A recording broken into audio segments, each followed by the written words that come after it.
Hello, Star Wars fans. Today, I thought it'd be interesting to talk about Kathleen Kennedy and 10 decisions that she has made that has led Star Wars to where it is now currently. Before becoming president of Lucasfilm, Kathleen Kennedy only produced one bad film, Cars 2. And she was able to leverage her brand, her resume, to build up incredible hype for the new Star Wars under Disney. Disney Star Wars hype was huge, and Kathleen Kennedy's resume attached to that just snowballed it even bigger. And because of her leveraging her resume, her brand, The Force Awakens hit $2 billion. And then Rogue One also hit $1 billion. It made less than The Force Awakens, but it was explained away by not being a numbered film and not quite as important to the story to the new trilogy. So it was more like a side project, and a side project made over $1 billion. So her first decision was to competently use her brand and resume to generate increased hype for Star Wars. Secondly, Kathleen Kennedy was able to leverage the power of the Star Wars brand to generate an extra 10% cut from ticket sales from domestic theaters. Domestically, The Last Jedi did $614 million in ticket sales, and that resulted in an extra $61 million for Disney. This was a feather in Kathleen Kennedy's cap. She was able to wield the incredible power of Star Wars for a favorable deal with the cinemas. The cinemas were happy. They were going to sell food and drinks, and the movie would keep seats filled.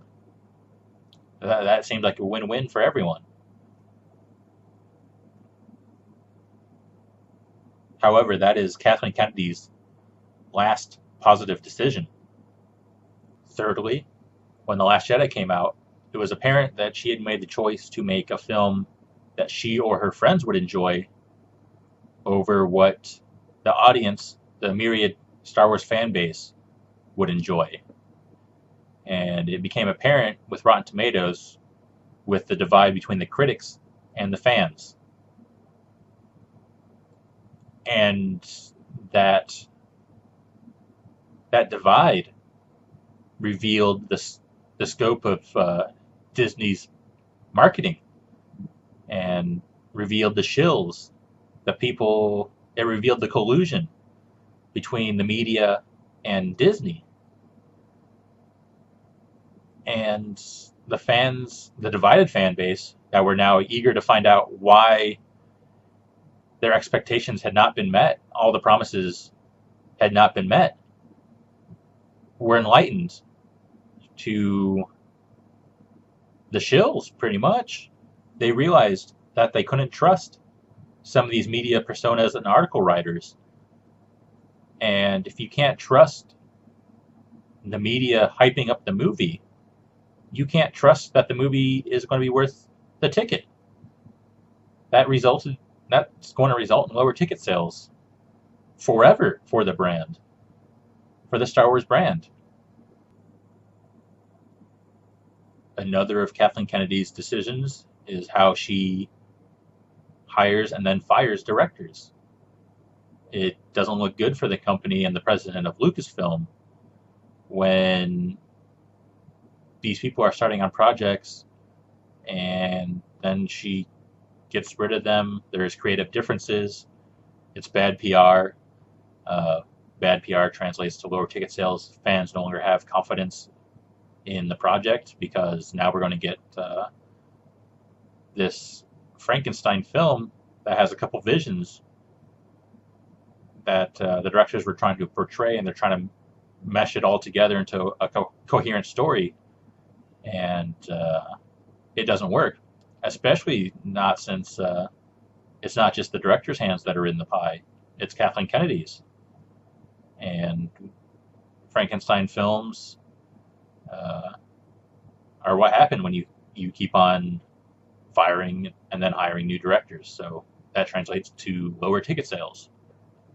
The fifth of Kathleen Kennedy's decisions was to give Rian Johnson free reign over deciding the structure of Episode 8, The Last Jedi, and throw away the blueprint that J.J. Abrams had already written up. This has led to plot holes, to an inconsistent tone throughout the movie, through the movies, The Force Awakens and The Last Jedi. They do not feel like they are part of the same trilogy. And ultimately, The Last Jedi divided the fan base. And dividing the fan base is not good when a large part of your ticket sales come from word of mouth. And the word of mouth this time was negative. It cost, let's just say The Last Jedi made $750 million less than The Force Awakens. And it was the sequel. It should have made more. Should have excited people, you know? People should have bought the Blu-ray for The Force Awakens and been excited to go see The Last Jedi.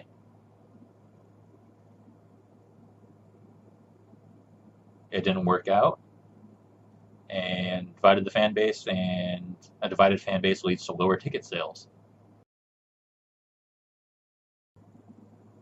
Another of Kathleen Kennedy's decisions was to allow her employees free reign to say anything without reprimanding or refuting their comments. J.J. Abrams said that fans that disliked The Last Jedi were afraid of women. Rian Johnson said that he ignored the fan base, and any fans that did not like The Last Jedi were just man babies. And Jonathan Kasdan, the co-writer of Solo, tweeted or had an interview where he said Lando is pansexual. Lando being a very popular Star Wars character for nearly 40 years now, and now the fans have to believe that he is willing to fuck everything including children. And this is something that Kathleen Kennedy should have put a stop to. She should have came out and apologized, maybe even fired the employees. It appears that she condones their opinions. She condones their actions. And instead of siding with the fan base, she has decided to just ignore it, let it happen. Jonathan Kasdan's comment during the Huffington Post interview directly caused the opening weekend ticket sales estimate to drop by $20 million. He cost Disney $20 million. And she never apologized. She never reprimanded him, because he even doubled down and saying he wasn't sorry that he said that in a tweet. So she is unable to keep her employees from costing Disney money. And not only that, her employees are driving away fans, which leads to lower ticket sales. This inaction is causing Lucasfilm to appear to be a rudderless ship. There is no captain at the helm. It's anyone can do or say anything. At least that's what it appears to the fan base. Seventh is Kathleen Kennedy's stance on China. She hasn't said anything, but opening ticket sales for China have dropped since The Force Awakens by an astonishing degree. The Force Awakens opened to over 53 million, and Solo opened to 10. It opened to 10 million. It dropped by 40 million. It only earned 1/5 of what The Force Awakens did a mere 4 years ago. China is going to be the largest movie market, according to Hollywood analysts, in the foreseeable future, and the Star Wars brand is sinking over there. The Solo, the fourth Star Wars movie produced by Disney, only earned 1/5 during its opening weekend compared to The Force Awakens. If the future largest movie market does not like your brand, how are you going to increase your profits? Asians are very proud of their family, and The Last Jedi pretty much had Kylo Ren killing his parents. That type of stuff does not work in China. They like family films, like Coco, the camaraderie of like family in the Fast and Furious series. But Kylo killing his family, Rey not having an important family. Family is very important in Asia, so not having a family, not looking so good for the character. A bunch of them never mention their family. You don't know anything about Poe. You don't know anything about Finn. There's nothing that they can get attached to. And then The Last Jedi was also chock full of Western ideology, which they disdain. They don't want to see Western politics. They don't want to see feminism. They don't want to see diversity. They want to see beautiful people do wonderful, awesome, adventurous things.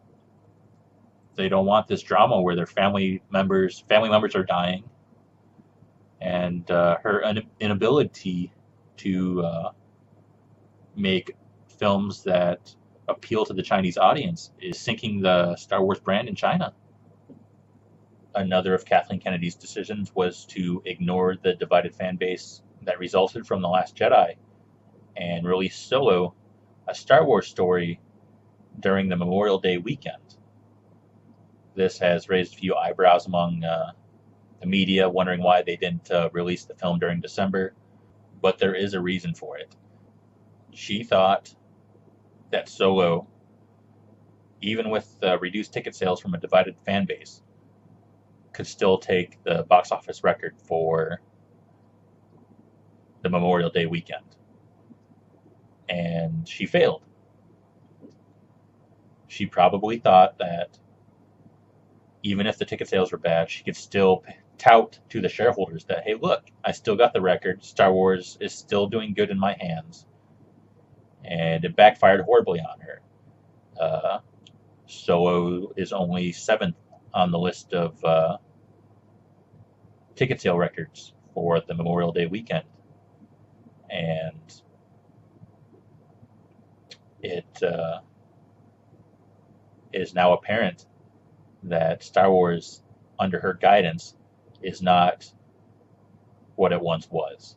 Star Wars is a dying brand under Kathleen Kennedy.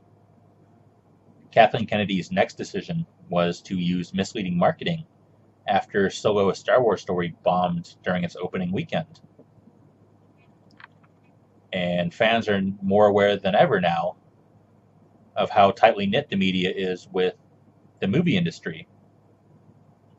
And when it comes to things like that, fans become resistant the more aware they are of it. Fans don't believe in Star Wars fatigue. We don't believe that there was too much competition at the box office, causing fans to spend all their money on Avengers Infinity War and Deadpool 2. They don't believe that the movie failed because it had a white male lead.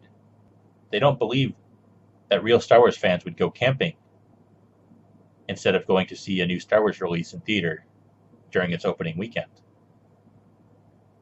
What they do believe is that Solo was a bad film and that people are boycotting Star Wars after The Last Jedi. And they do believe that Kathleen Kennedy is no longer able to generate hype or develop hype for Star Wars anymore. And using misleading marketing just doesn't make Kathleen Kennedy look good. If she just came out and apologized for making a bad film, for taking Star Wars in a different direction, a lot of faith would be restored in the divided fan base. It would reduce the divided fan base, the divided fan base's size considerably, I feel. But she hasn't. And negative word of mouth has lowered ticket sales, and their distrust of the media right now has led to lower ticket sales. And Disney stock has dropped 2.4% since Solo bombed. And that's unfortunate because Disney's trying to acquire Fox, and it's using cash and its stock to purchase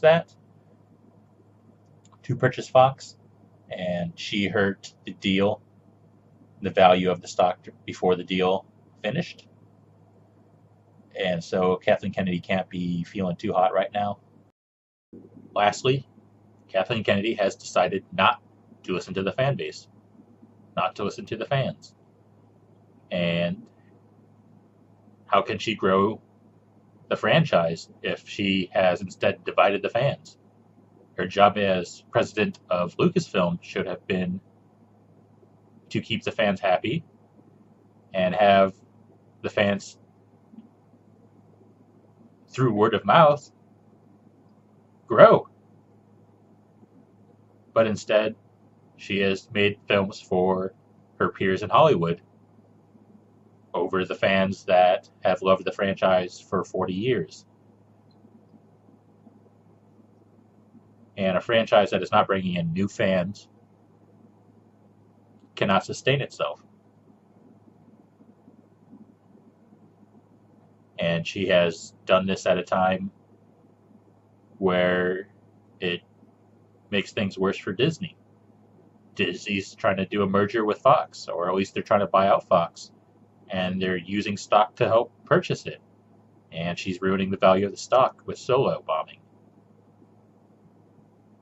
And then Star Wars parks, and then there's the streaming Star Wars shows, and then there's the string of Star Wars movies that are coming out over the next couple of years.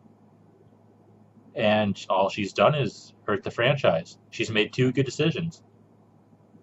She used her resume to make the first release of Disney Star Wars, The Force Awakens, to be much larger than expected.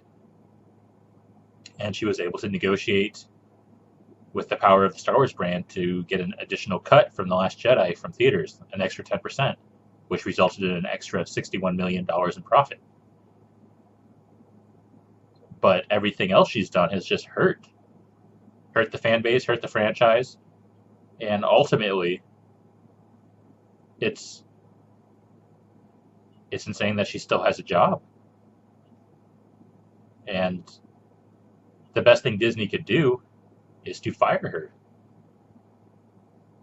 And at this point, Solo has bombed to the point where the media can't really claim that it was sexist to fire her. In fact, I think it's more sexist to not fire her at this point. And the fan base might be able to come back together if she's gone. It would be the smart, profitable decision as a business to get rid of her, or at least shunt her off to a different project, something not involved in Star Wars.